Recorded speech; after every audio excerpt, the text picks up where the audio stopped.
everyone, this is Patrick from LSE Health and Wellness, and I wanted to show you a quick upper body workout that hits all the major muscle groups. So we're going to do this in a personal training style format.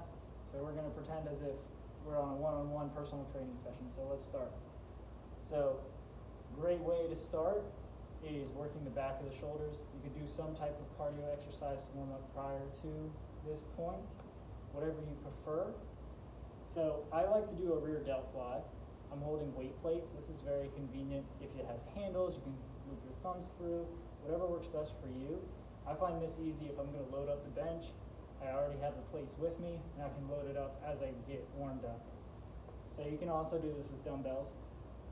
So rear delt fly, super simple. Bringing those hands back, keeping that back as flat as possible. So you want to make sure that you're not standing up too tall or swinging your body or rounding over at the torso. You want your back flat, chest facing towards the ground, squeezing the back of that shoulder. So you're going to do high reps of this. So the next exercise, we're doing an upper body workout. Set down the weight plates. We do a push-up. So any push-up variation that you prefer, just try to make sure it's not too challenging. You want it to be a warm-up, but not so hard that you're tired for your workout. So you do somewhat high reps of this one too. The key here is don't go to failure. You don't want to get so tired you can't complete your workout, but you want to get everything moving, front and back of the shoulder. So when you're doing these push-ups, make sure that your elbows are tucked in. You don't want it that T shape where your shoulders are going up. So you want it tucked down, back flat, everything in a straight line. Straight up, straight down. You can always do it elevated with either the feet elevated or the hands elevated. So next exercise is one-arm dumbbell row. So this flows fairly well. It doesn't take up a lot of time in transitions. So you can use the same bench that you're using for your barbell bench. You do a row. So this is a single arm dumbbell row. Make sure your back is flat. Knee is right under the hip. Hand is under the shoulder. The other foot is planted firmly on the ground. You don't want your torso to rotate. You want to keep your core rigid. Now when you reach towards that ground, pick up that dumbbell. Make sure to squeeze that shoulder blade back, pulling that elbow backwards. You don't want to rotate as you go up and down. You just want to go straight up, straight down. The only thing moving is your arm. Feel a great squeeze at the top. Try to lower it slowly and under control. No need to bring it all the way to the ground. If you bring it too low, it's going to promote you rounding over and rotating, and then you're going to reverse that action on the way up. Try to avoid that. So you'll do one arm, and then just switch to the other.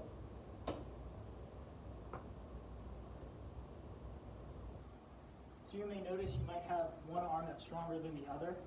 So preferably start with the weaker arm, then whatever reps you get on the weaker arm, do the same amount of reps on the stronger arm. That'll keep everything evened out and you won't have to overthink it. So now on to the bench press. Make sure your space is clear.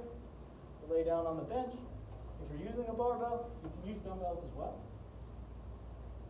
Make sure you're holding about shoulder width grip. You have a firm grip on the barbell.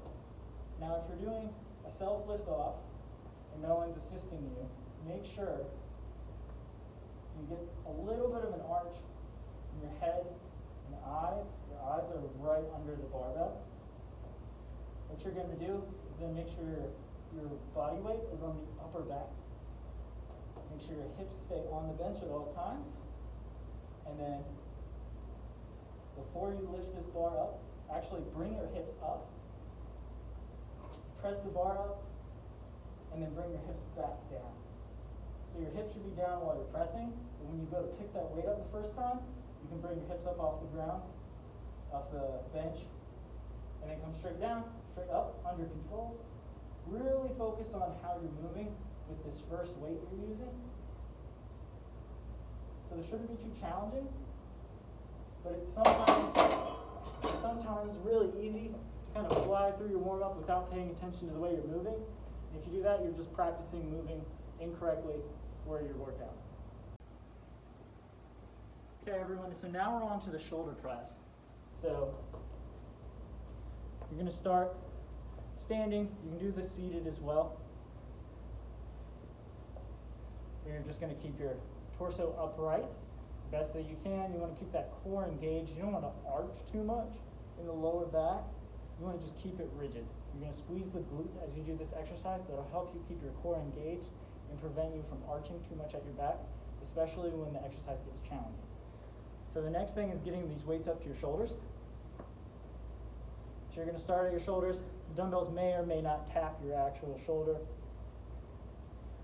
If you have any limited mobility or discomfort, that may not happen. Don't force it if it hurts. So the next thing, you're just going to press straight up. So really focus on how you're controlling these dumbbells. It's easy for one to maybe go faster than another, wiggle around.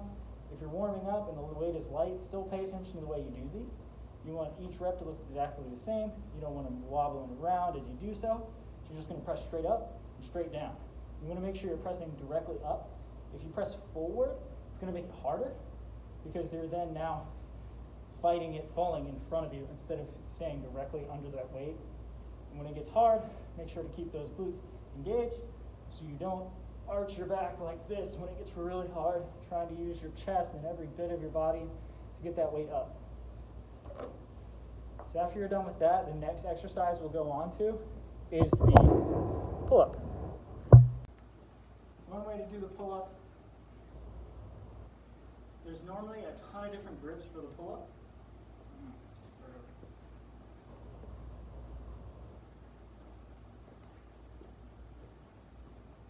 So now we're on to the pull-up. So the next thing that you're going to be doing is picking a grip. There's normally a ton of different options for a pull-up. You have that neutral position. You can have a chin-up position with the palms facing your body or the palms facing away for that classic pull-up position. So most people, if pull-ups are challenging for you, palms facing the body is going to be one of the easier variations, as well as hands at neutral when they're wide. If your hands are at neutral narrow, it's going to be a little bit harder, especially at the bottom, because you're going to get a really big stretch and have very large range of motion. So pick whichever variation you want, and then get started. So I'm jumping. When you jump, there's always the possibility of slipping, so always pay attention, especially when you're tired. The other thing is, sometimes when you jump, your hand positioning isn't even. So if that's the case, even if you can jump up, make sure to step up so you can have your hands in the same position. You don't want any imbalances or your arms to be asymmetrical as you do this exercise. So now, from a dead hang, contract your lats and depress your shoulders down. So you're actually going to kind of pull down just a little bit and then pull up. So you're going to do that first. Pulling down and then up. Your shoulder blades go downward and then you pull with your arms. That way, you'll use your back more than just your arms. You can crank out some good quality reps. Make sure you're not kicking or moving too much or uncontrolled when you do these exercises. It's easy to flail around when it's very hard. If you do that, it's easy to accidentally maybe relax too much, pull your shoulder further than you had expected to, especially when you're tired. You want to do all these exercises under control. Sometimes the pull-up can actually be fairly tough on the shoulder just because of all the weight and the rigid position. So you can also do a pull down on the machine where you sit down, pull the cables down. That'll work as well. So whatever works best for you.